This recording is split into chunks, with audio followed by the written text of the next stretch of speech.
Hi అందరికీ good morning. Welcome back to our channel Shalini Nellore అమ్మాయి. అందరు ఎలా ఉన్నారండి? ఏం చేస్తున్నారు? బాగున్నారా? నేనైతే చాలా బాగున్నానండి.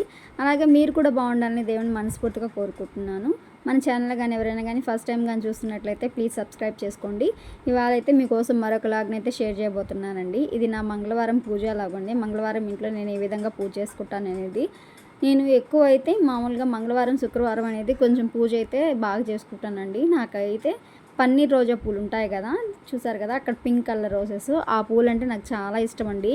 ఆ పూలతో పూజ చేయడం అంటే ఇంకా ఇష్టం. ఇక్కడైతే దేవుడికైతే పూజ చేస్తూ ఉన్నానండి. నైటే ఇల్లు మొత్తం నీట్గా క్లీన్ చేసేసుకున్నాను. సోమవారం రోజు నైట్ ఇల్లంతా నీట్గా క్లీన్ చేసుకొని అంట్లని తోమేసి ఇంకా నీట్గా అయితే ఇంట్లో మ్యాట్స్ బెడ్షీట్స్ అవన్నీ కూడా వాషింగ్ మిషన్కి వేసి ఇల్లంతా నీట్గా అయితే క్లీన్ చేసేసుకున్నాను.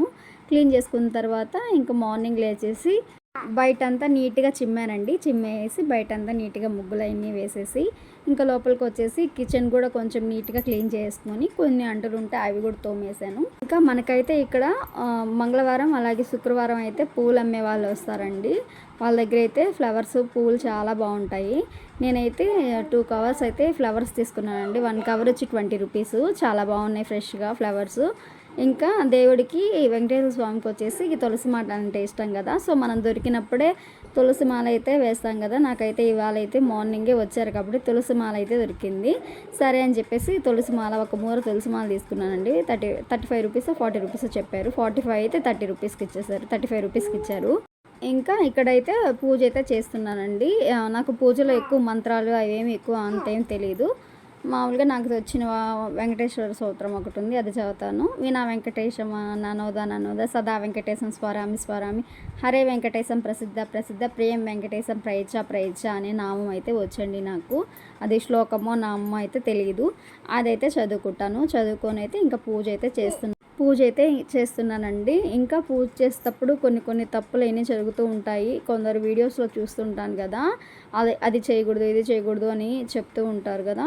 ఈ పూజలు ఏమన్నా కానీ నాకు తెలియకుండా ఏమైనా తప్పులు కానీ చేస్తుంటే ప్లీజ్ నాకు కమెంట్ చేయండి, అలాగే చెప్పండి, తెలుసుకుంటాను. మామూలుగా అయితే నేను పూజ అయితే మామూలుగా అందరు ఎలా చేస్తారో అలాగే చేస్తానండి. నేను దండం పెట్టుకొని మామూలుగా దీపం వెలిగించి కడ్డీలు అన్నీ వెలిగిస్తాను. ఎక్కువ మనకు శ్లోకాలు నామాలు అవన్నీ మనకేమి ఎక్కువ తెలియదు. సో నా మనసుకు నచ్చినట్లయితే నేను పూజ అయితే చేసుకుంటానండి. ఇంకా దేవుడికైతే ఇంకా అక్కడైతే పూజ చేస్తున్నాను. ఏ రోజైతే పూజ అయితే ఇంట్లో దీపం పెడతానో ఆ రోజైతే మనసు అనేది చాలా ప్రశాంతంగా ఉంటుంది.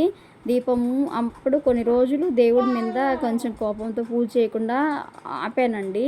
అది ఒక పెద్ద సమస్యలేండి, అది చెప్తాను. ఇంకా ప్రెగ్నెన్సీ టైంలో అయితే ఎక్కువ అయితే టెంపుల్స్కి వెళ్తూ ఉండేదాన్నండి. నేను టెంపుల్స్కి వెళ్ళకూడదు అని అంటారు, కానీ నేను టెంపుల్స్కి అయితే వెళ్తూ ఉండేదాన్ని. ఎందుకంటే అప్పుడు ఎక్కువ మానసికంగా చాలా బాధలు పడుతూ ఉండేదాన్నండి. అందువల్ల ఎక్కువ టెంపుల్స్కి వెళ్తూ ఉండేదాన్ని.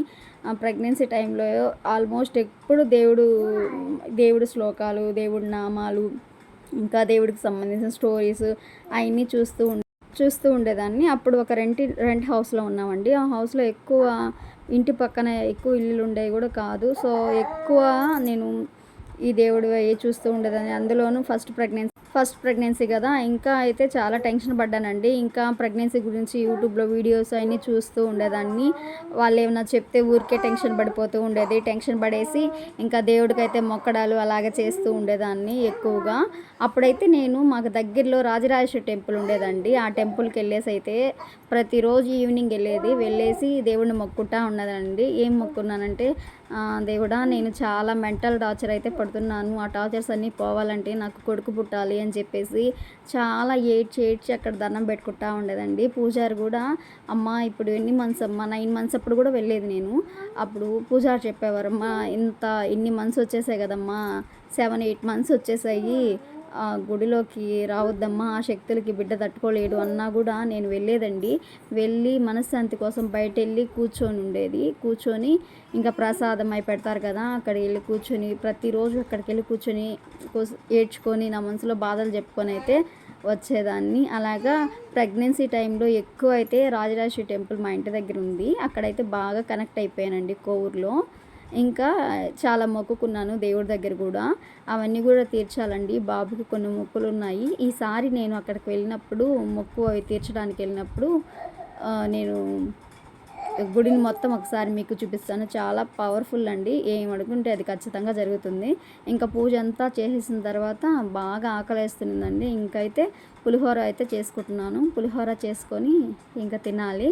ఇంకా పాపకు కూడా స్నానం చేయించేసాను. పాపకు కూడా బ్రేక్ఫాస్ట్ పెట్టించేసి ఇంకా దేవుడి దగ్గరికి కూడా తీసుకెళ్ళానండి. పాపకు కూడా దండం పెట్టించేసి ఇంకా హెయిర్ కూడా కొంచెం తడిగా ఉంటే హెయిర్ కూడా బాగా ఆర్పుకున్నాను. తల ఆర్పుకొని ఇంకా ఊరికే అలా క్లిప్ పెట్టేసి ఆకలి దంచేస్తుంది. ఇంకా పులిహోర అయితే తింటున్నాను. ఈ విధంగా అయితే దేవుడికి నాకు ఫస్ట్లో కొన్ని రోజులైతే బాగున్నానండి. పూజలు అంతా చేస్తా. మ్యారేజ్ బిఫోర్ బాగా పూజలు చేసేదాన్ని. మ్యారేజ్ తర్వాత 1 ఇయర్ కూడా కాదు, ఒక 4-5 మంత్స్ వరకు దేవుడికి రోజు దండం పెడతా ఉండేదాన్ని. తర్వాత మ్యారేజ్ అయ్యాక కొన్ని ప్రాబ్లమ్స్ వల్ల అసలు దండం పెట్టడం ఆపేశాను. తర్వాత నా కొడుకు పుట్టాలని చెప్పేసి దేవుడిని అయితే చాలా మొక్కానండి. అమ్మవారైతే నాకు అనుకునింది అయితే ఖచ్చితంగా జరిగింది. నా కొడుకే పుట్టాడు. ఇంకా ఇప్పుడైతే అంటే 2023లో అసలు దేవుడికి దండమే పెట్టలేదు. మళ్ళీ 24లో మళ్ళీ ఇల్లు కట్టుకున్నాను. మళ్ళీ 25లో వచ్చేసి ఇప్పుడు కొంచెం పూజలు అయితే చేయడం అయితే స్టార్ట్ చేస్తున్నాను. ఇంకా నేర్చుకొని అయితే పూజలు అయితే చేయడం అయితే ఖచ్చితంగా చేస్తాను. అంటే నాకు రాకపోయినా కూడా తెలుసుకోవాలని అనుకుంటున్నాను. ఇంకా దేవుడికి దీపం పెడితేనే ఇల్లు చాలా అందంగా చాలా బాగుంటుందండి. ఆ రోజైతే దేవుడికి దీపం పెట్టేసి ఆ ఫ్లవర్స్తో చూస్తే ఎలా ఉందంటే కళ్ళు చెదిరిపోతుందండి. అసలు లక్ష్మీదేవి వచ్చి ఇంట్లో కూర్చున్నట్టే నాకు అనిపించింది. చూసారు కదా ఎంత కళగా ఉందో. సో మనము ఎన్ని కష్టాలు ఉన్నా రోజు దీపం పెట్టుకోవాలని అయితే నాకు తెలుసుకున్నానండి. ఓకే అండి, వీడియో కానీ నచ్చినట్లయితే please do like, share and subscribe. Bye friends.